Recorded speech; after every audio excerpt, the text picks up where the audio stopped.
Fort Worth. Ladies and gentlemen, for your safety, please remain in your seats until we come to a complete stop. Again, please remain in your seats until we come to a complete stop for your safety. Thank you.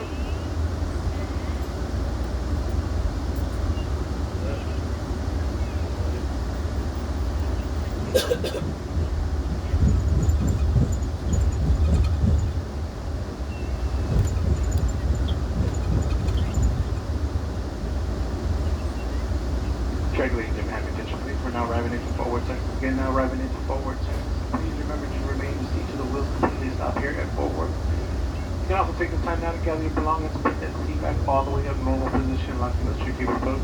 If you haven't already, please dispose of all your trash. If you gave back trash can on the train, feel free to walk it off. There's trash cans on the platform on boats. Again, this train will terminate in Fort Worth. That means that everyone is off the train here at Fort Worth.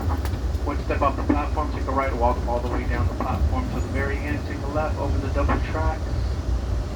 Then about another 50 to 75 yards to your right, you'll see the Fort Worth station. Right in front of that is the buses, the coach buses. Your transfers, the 3022, will be there waiting for you. Again, folks, this is Fort Worth, Texas.